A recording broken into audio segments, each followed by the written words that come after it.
Jorge Mario Bergoglio, nacido en Buenos Aires el 17 de diciembre de 1936. Falleció en la Ciudad del Vaticano en su rol de máximo referente de la Iglesia en el día de hoy, 21 de abril de 2025. Fue el Papa número 266 de la Iglesia Católica.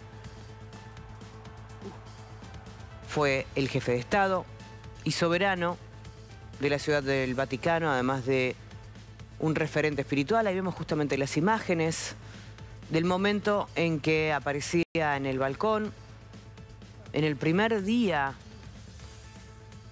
al frente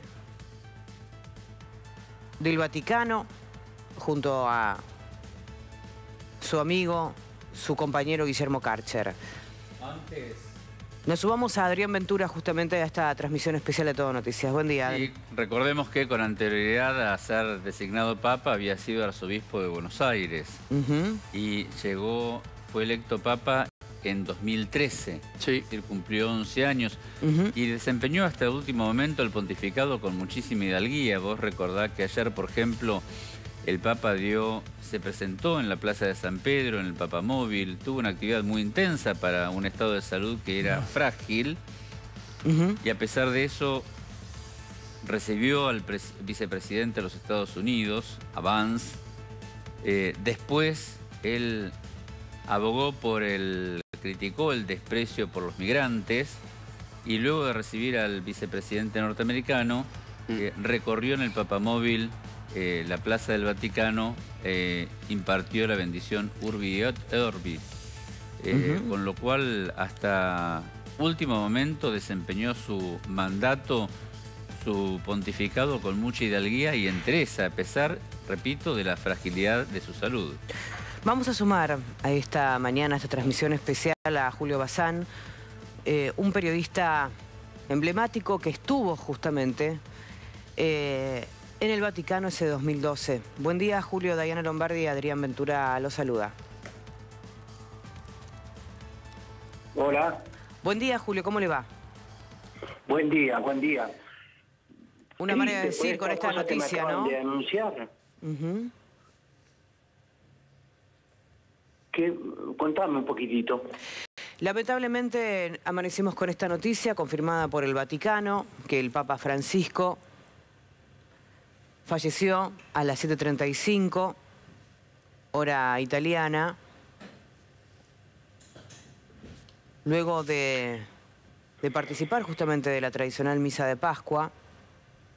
El Vaticano dio a conocer este comunicado a través del cardenal Kevin Farrell. Queridos hermanos y hermanas, con profundo dolor debo anunciarles el fallecimiento de nuestro Santo Padre Francisco. Qué tristeza realmente, qué tristeza. Porque toda la Argentina se sorprendió con mi cara de sorpresa cuando anuncié que él había sido elegido Papa, una cosa que yo no esperaba, que casi nadie esperaba, y estábamos ahí en esa plaza con el camarógrafo Matías Revela, y cuando anunciaron que él era Papa, yo sentí lo que creo que todos los argentinos, esa progresión de sentimientos. Primero sorpresa, después satisfacción, después orgullo, porque había un Papa argentino. Yo lo conocía al Papa Francisco cuando era obispo y arzobispo de Buenos Aires, cuando él era acostumbrado a ir a las villas de emergencia, a las fábricas recuperadas, y él estaba siempre con una cara circunspecta, con una cara de mucha seriedad. En esas ocasiones pude verlo cuando abdicó Benedicto, entonces me mandó el canal a que lo viera para ver si quería dar una opinión sobre sobre Benedicto y su abdicación, una cosa extraordinaria en la iglesia, y él me tomó mi mano entre las suyas muy cálidamente y me dijo: no puedo, Julio, no puedo en este momento dar una opinión sobre eso. Y después a mí me mandaron del canal a cubrir precisamente la abdicación de Benedicto. Y después, cuando vino el cónclave para elegir al sucesor, me volvieron a enviar. Y me acuerdo que en la madrugada del aeropuerto de Roma, cuando íbamos a retirar las valijas con el camarógrafo Matías Revela, no, con Pomito estaba, con Pomito primero, lo vimos pasar arrastrando su valijita, vestido con su traje negro y arrastrando una valijita sin secretario, sin asistente, un pasajero más humilde, y la vez siguiente que lo vimos, radiante, en la ventana de la Basílica de San Pedro, como nuevo Papa. Julio. Y fue extraordinario todo lo que pasó ahí.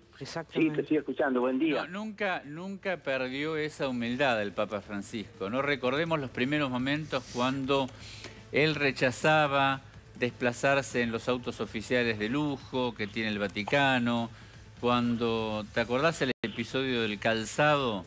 Que él prefería usar un calzado muy humilde. Es decir, es un hombre que con una visión progresista jamás perdió la humildad propia del pastor. Él con esa característica, yo puedo dar fe porque lo comprobé, enamoró al mundo entero. Claro. Enamoró al mundo entero. Esa noche yo no dormí cuando lo eligieron porque me llamaban de radios a mí y a todos los periodistas argentinos, pero de todo el mundo nos llamaban para...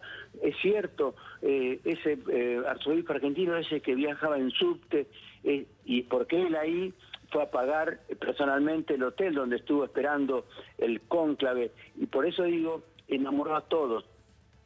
Claro. Al día siguiente, estábamos con Matías Revela allá, una muchedumbre, y por ejemplo venía una mujer corriendo, le digo, ¿a dónde va tan apurada, señora? Dice, voy a misa, voy a la iglesia. Yo hace años que no voy a misa, pero ahora voy a la misa porque tenemos un nuevo papa y con estas características, él enamoró al mundo. Pero te contaba que yo lo conocía con esa sonrisa, con esa actitud circunspecta, seria, siempre, y a mí me decían que yo transmitía con una sonrisa de feliz cumpleaños. Y lo que yo decía es que yo había descubierto una sonrisa todavía más alegre que la mía, la del Papa, porque eso lo transformó, el contacto con la gente. Era extraordinario cuando fue muy pronto a esa reunión de jóvenes en Río de Janeiro, multitudinaria, cuando él iba en el auto descubierto ante muchedumbres y era una sonrisa constante. Claro. Y te digo, ¿cómo empecé esta historia? Diciendo que él iba a las villas de emergencia. Bueno, yo lo acompañé a Paraguay, y una de esas primeras salidas fue visitar una villa de emergencia. En Río de Janeiro fue emocionante, porque fue a una favela grande, y llevó, coincidió, que fueron delegaciones enteras de villas de acá de la Argentina. El Papa mantuvo esa cercanía con los pobres. Y tiene que ver esto también... Con su nombre, ¿no? El nombre que eligió. Mira, Bento, a ver cómo analizamos esto. Porque a él en este momento, cuando a mí me tocó anunciarlo, lo quería todo el mundo. Fue una alegría extendida en toda la Argentina. Después, con el tiempo, él fue cayendo en la grieta. Acá se tomaron mal algunas actitudes suyas, bueno, pero recordás, Julio, eran propias de sus... No, porque hay que decirlo, cuando le regaló o le envió un rosario a Milagro Sala, pero yo creo que entiendan esto. Él es su función, acercarse a esta gente. Su primer gesto fue allá ir a visitar a la Virgen, y era Semana Santa, y él había que hacer la ceremonia del lavado de pies. ¿A dónde fue él a hacer el lavado de pies? ¿Se acuerdan ustedes? Fue a una cárcel. Sí. Fue a una cárcel. Por eso digo, lamentablemente, y no pudo venir a la Argentina. Si hubiera venido inmediatamente, como hizo en aquel momento Juan Pablo, con su país, Polonia hubiera sido millones y millones en las calles.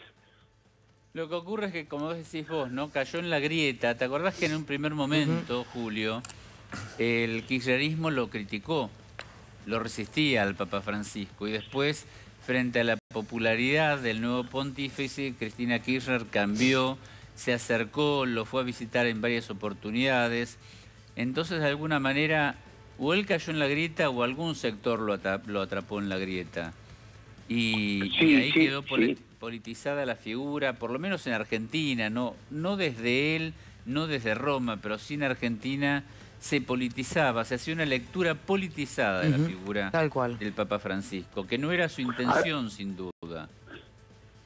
Ahora yo me acuerdo, claro, ahí hubo todo una cosa política del kirchnerismo, Berbisky acusándolo, y vos sabés que yo me acuerdo que una de las acontecimientos importantes que ocurrió, porque inmediatamente cuando lo anunciaron Papa, salieron a la luz todas esas críticas que le hacía el kirchnerismo, que después cambió de una vuelta en el aire, acomodaticia, y fue el Premio Nobel de la Paz, Adolfo Pérez Esquivel, que tiene un prestigio internacional, y hizo una conferencia de prensa para decir que de ninguna manera, como había denunciado falsamente Berbisky, el Papa había entregado, entre comillas, a sacerdotes